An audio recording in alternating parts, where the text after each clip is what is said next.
Hello, अस्सलाम वालेकुम everyone. तो ये हमारा वेव ऑप्टिक का अगला लेक्चर है, जिसमें हमने इससे पहले कंस्ट्रक्टिव और डिस्ट्रक्टिव इंटरफेरेंस के बारे में पढ़ा था। कुछ बेसिक पॉइंट्स थे उसके, जो हमने यहाँ पे लिखे थे।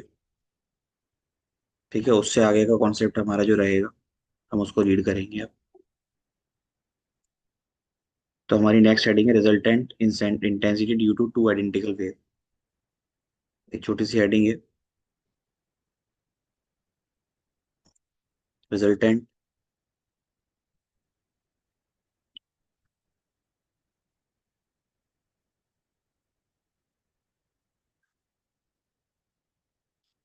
इंटेंसिटी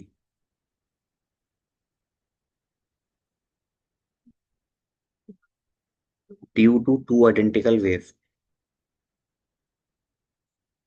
ड्यू टू टू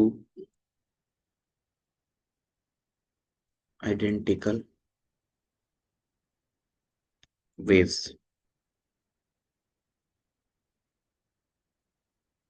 ठीक है ना।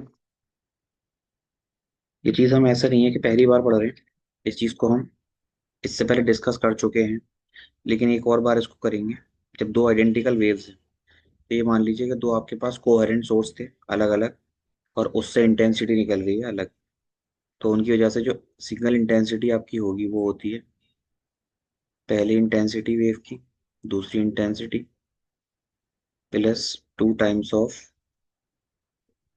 Under root I1 I2 cos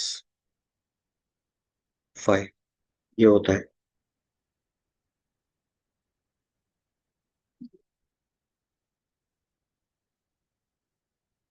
अब इसमें कुछ बेसिक पॉइंट्स हैं।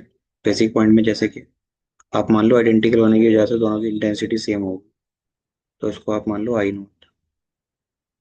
दूसरी बात,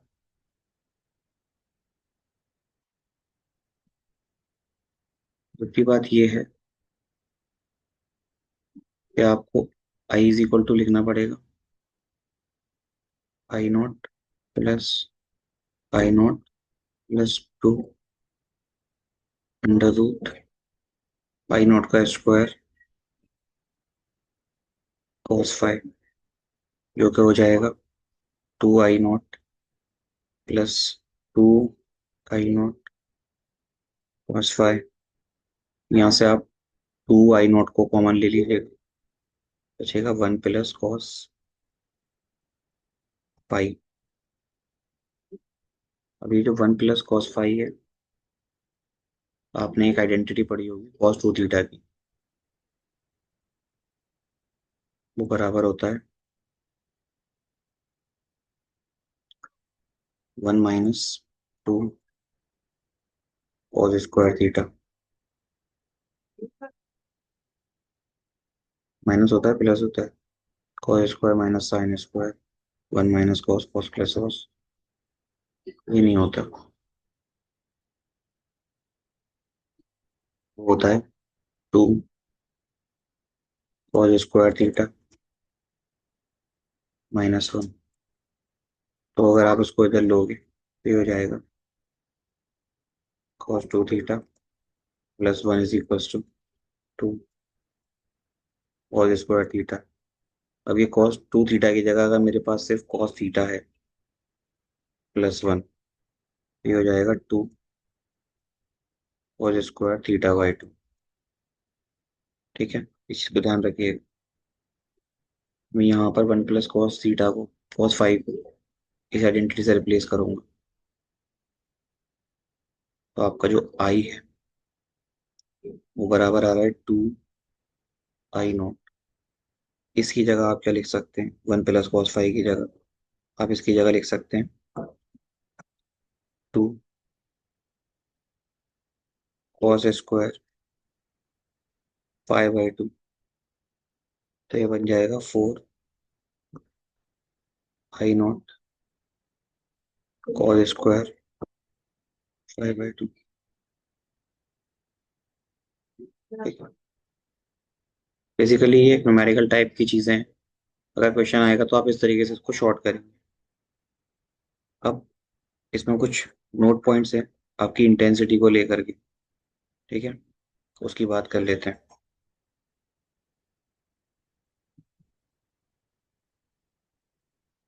आप साथ के साथ लिखिएगा जो भी चीज़ मैं लिखा हूँ, ठीक है।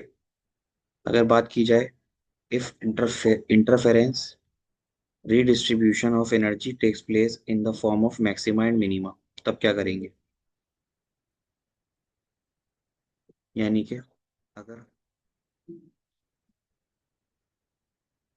मैक्सिमा और मिनिमा की बात की जाए, तो इस केस में आप क्या करोगे? मतलब आपके जो इंटरफेरेंस है उस पर एक मैक्सिमा बना रहा है, एक मिनिमा बना रहा है। तो इस केस में आप एक काम कर सकते हैं, आप एवरेज इंटेंसिटी लिखेंगे, आई एवरेज।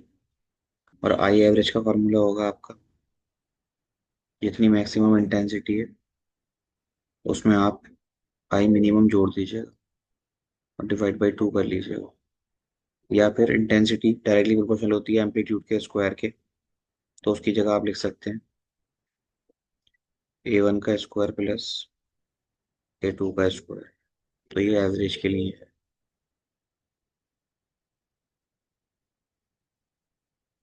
ठीक है। और एक और पॉइंट है, वो है, अगर रेशियो की बात की जाए, ratio of maximum and minimum, maximum and minimum लिखिएगा, इंटेंसिटीज। ठीक है। तो आपका फॉर्मूला जो होगा वो ध्यान रखिएगा, यहाँ से लिख लीजिएगा। अगर आप आई मैक्स अपॉन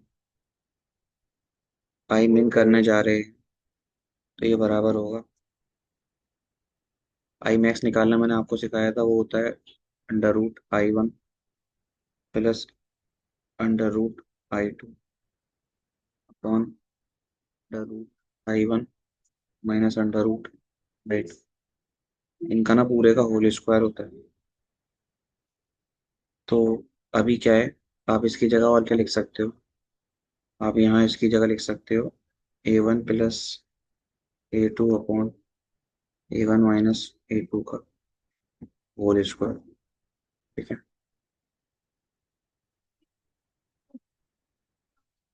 आप ऐसे लिख सकते हो।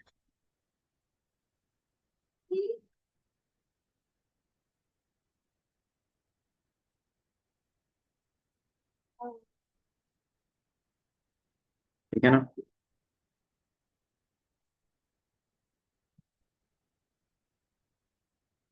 यहाँ तक होगी बात।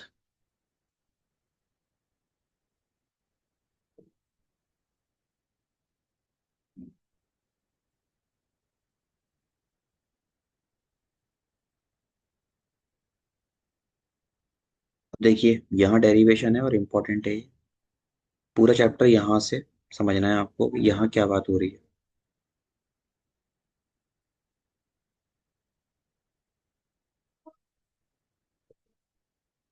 पता नहीं यहाँ पे डेरिवेशन आज हो पाएगा भी नहीं हो पाएगा, ये मैं थ्योरी डिस्कस कर दूंगा इसके आज।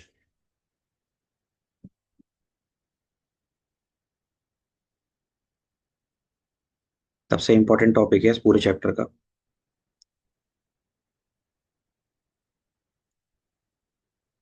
Young's double slit experiment.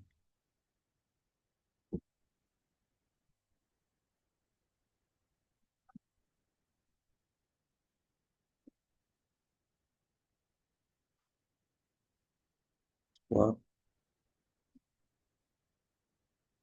इसे भी लिखते हैं। ठीक है। डबल स्लिट से कुछ समझ में आएगा आपके, जहाँ पर आपने पहले भी इसकी बात सुनी थी, डबल स्लिट की। तो ये क्या कह रहा है मैं बताता हूँ आपको।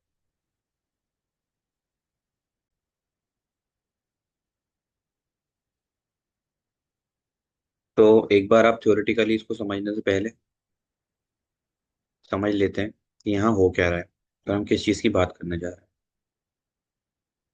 हैं। सॉरी। एक आपके पास सोर्स है, लाइट सोर्स, ऐसे करके।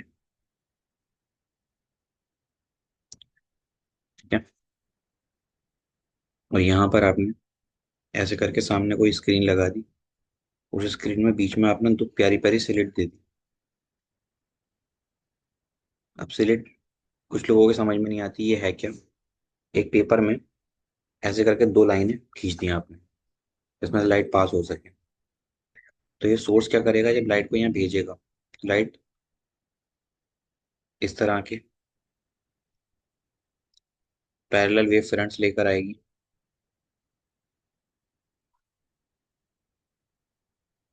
और लाइट यहाँ पे टकराएगी।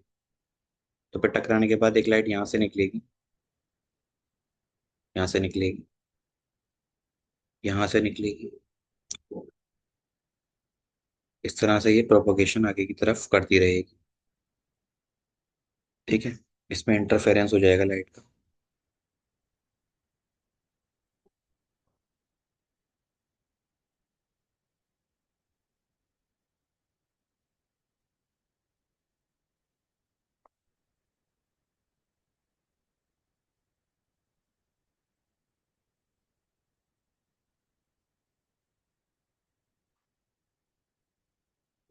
अब ये इंटरफेरेंस जो मैंने दिखाया है, ये इस तरह का होता है। और आप इसको किसी स्क्रीन पर ऑब्टेन कीजिए। स्पेक्ट्रम भी बोल सकते हैं इसको, स्क्रीन भी बोल सकते हैं। तो यहाँ क्या होगा, आपको दो चीजें दिखेंगी। एक ऐसा ही स्ट्रिप, एक ऐसी। अब ये दोनों में फर्क नहीं है। एक डार्क होती है, एक खाली होती है।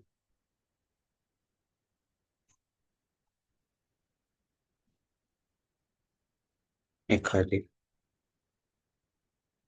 एक ब्राइट, एक डार्क। ऐसा होता क्यों है, ये मैं भी आपको समझाता हूँ।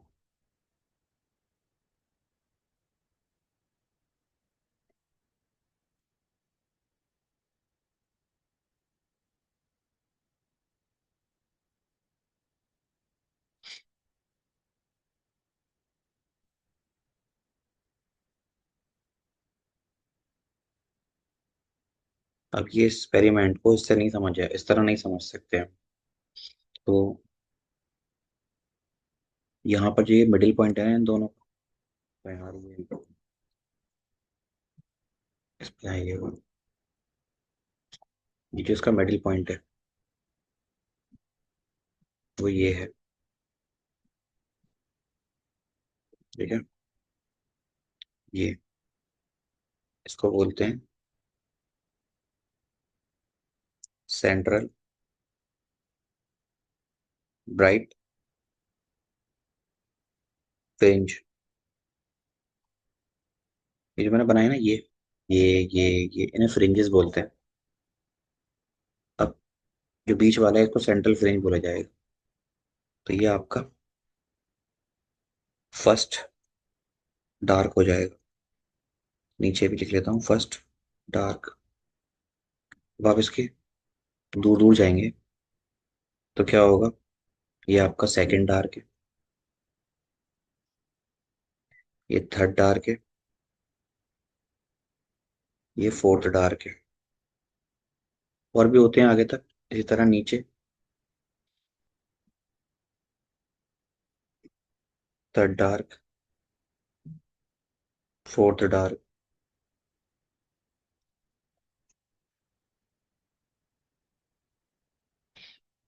और ये होते हैं ब्राइट। मतलब मैंने, मुझे लग रहा है उल्टे बता दिए। ब्राइट होते हैं जो चमकदार होते हैं। ठीक है, ध्यान रखिएगा।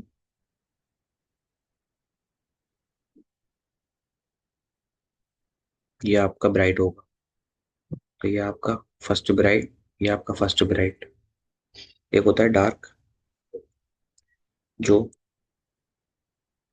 स्पेस होती है बेसिकली। और एक होता है ब्राइट, जिसमें लाइट नजर आती है। तो ये आपका फर्स्ट ब्राइट है, ब्राइट फ्रिंज बोलेंगे इसको। ये सेकंड ब्राइट फ्रिंज है। ये थर्ड ब्राइट फ्रिंज है। ऐसे ये first bright fringe, second bright fringe, third bright fringe और फोर्थ ब्राइट फ्रिंज। ऐसे समझ में बिल्कुल नहीं आएगा, तो मैं आपको एक चीज समझाता हूँ। जब आपकी वेव ट्रैवल करती है ना ऐसे ऐसे ऐसे ऐसे, तो इस चीज को आप फ्लैट समझो, बिल्कुल स्ट्रेट सरफेस को। और मानो कि समुंदर के सहारे एक दीवार खड़ी है ऐसे करके, और उस पर लहरें आ रही हैं ऐसे। जब ये लहर ऐसे आ रही है, तो उसको दो हिस्सों से पास कराया जाता है। तो एक लहर ऐसे आएगी, एक लहर इस वाले हिस्से से निकलेगी। तो जो दोनों लहर मिलकर आगे एक शेप बनाएंगी, तो वो शेप जैसा दिखेगा मालूम है।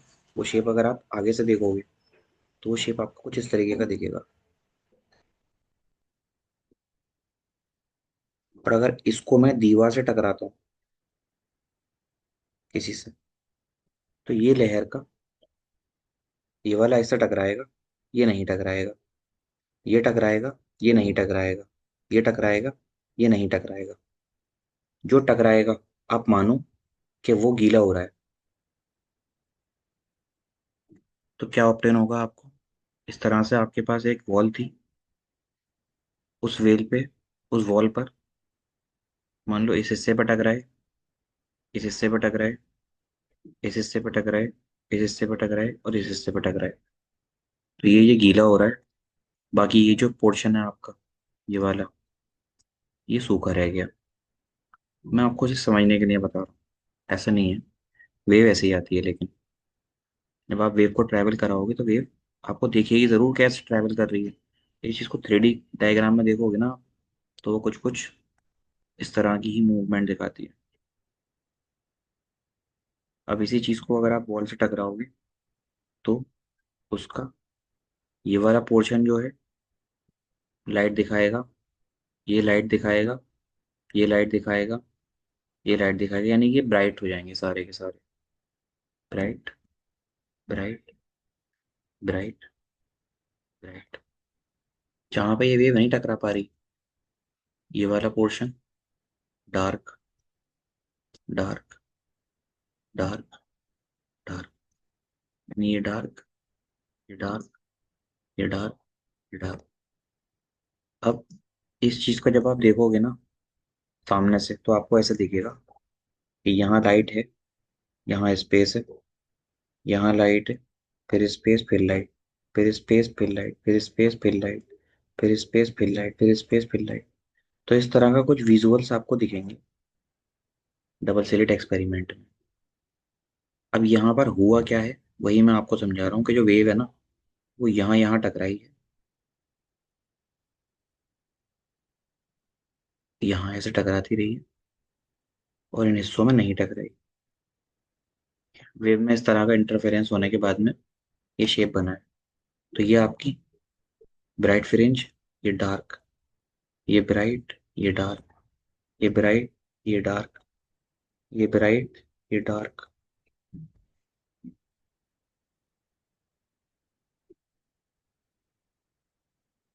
ठीक है ना?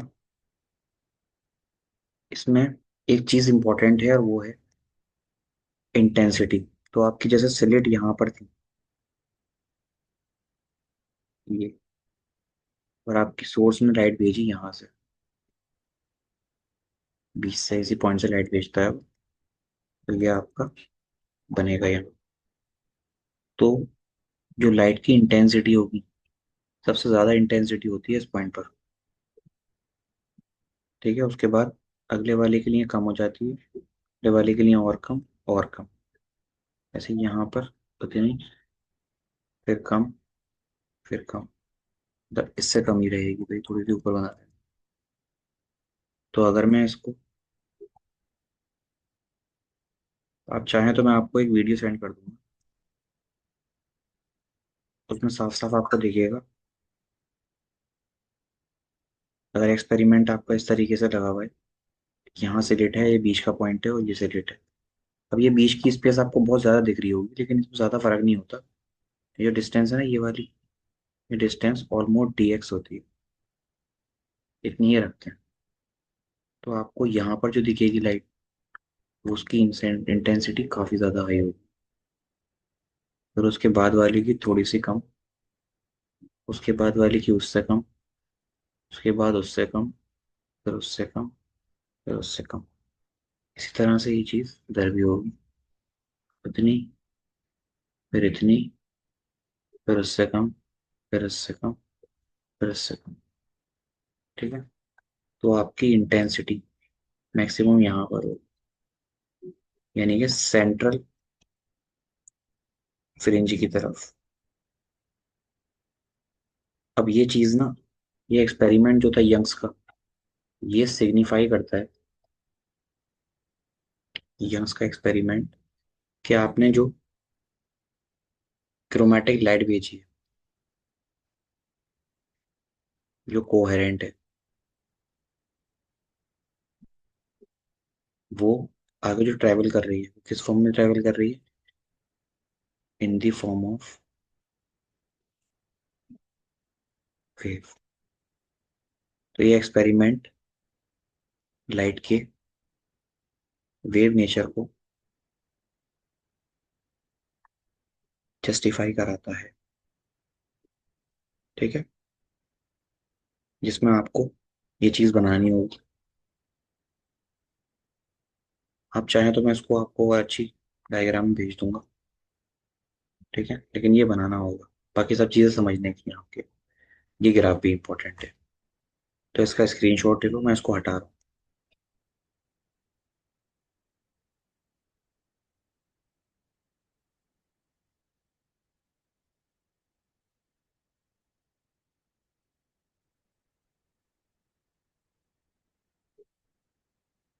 जो हम पढ़ेंगे वो थ्योरी पढ़ेंगे इसी की पहले, उसके बाद इसका डेरिवेशन अगली क्लास में करेंगे। थ्योरी क्या बोलती है, इसकी बात कर लेते हैं। सबसे पहले तो आपको हेडिंग जो डालनी थी वही हेडिंग डाल के उसी में लिखिएगा चीज़ों के बारे में। Young's double slit experiment. पहले इस एक्सपेरिमेंट के बारे में लिख लो, ये एक्सपेरिमेंट क्या बोल रहा है। ठीक है, लिखिएगा। The monochromatic light, monochromatic light वो होती है इसकी सिंगल वेवलेंथ होती है। तो the monochromatic light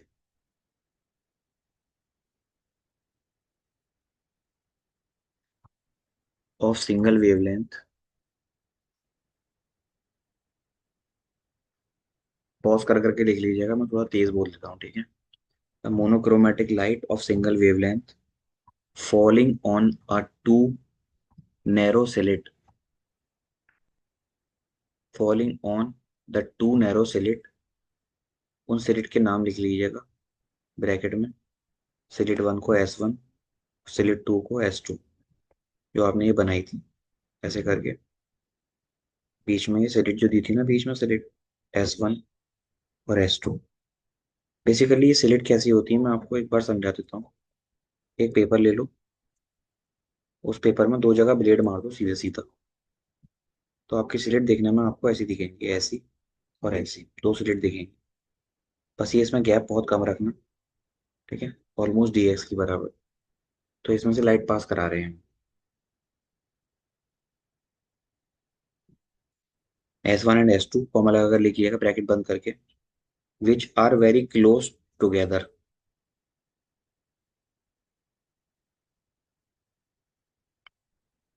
which are very close together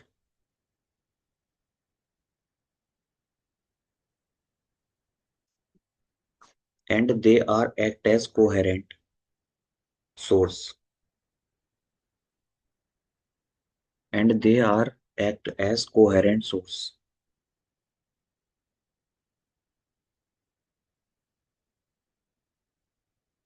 again comma लगाकर लिखिएगा। When wave coming from, when waves coming from the two coherent sources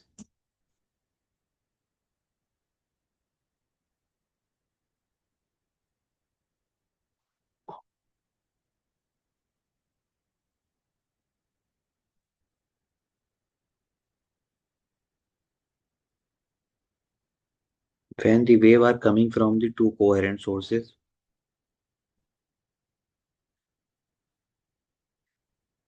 bracket में फिर से लिखिएगा S1 एंड S2, ब्रैकेट बंद करके लिखिएगा superimposes on each other, superimposes on each other.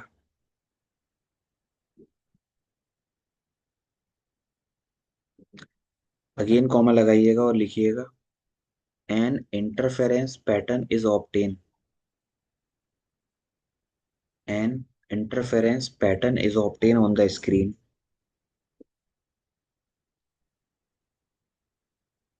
N interference pattern is obtain on screen.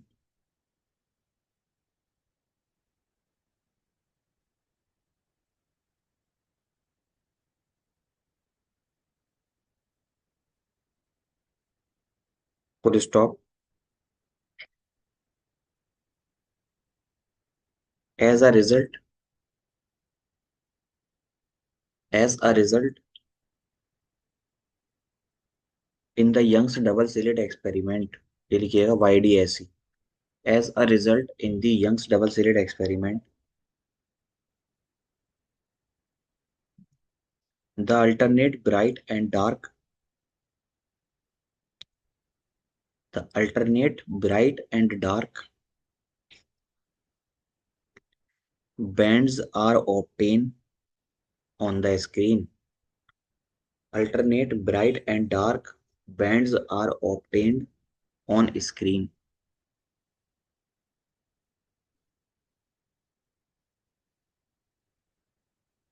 Full stop लगाकर लिखिएगा next point. These bands are called fringes.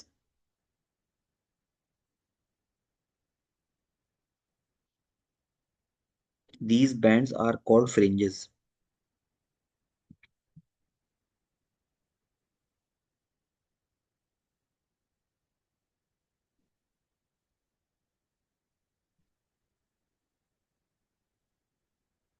ठीक है ना। अब ये जो सेंट्रल टेंडेंसी है, कहाँ पाया जाएगा सेंट्रल फ्रिंज, बीच में ही मिलेगा, थोड़ा ऊपर मिलेगा, नीचे मिलेगा, इन सब चीज़ों की कैलकुलेशन हम करेंगे बाद में। एक्सपेरिमेंट आपके समझ में आ गया होगा, तो आप इसको नोट कर लीजिएगा, अगली क्लास में हम इसके बारे में पढ़ेंगे।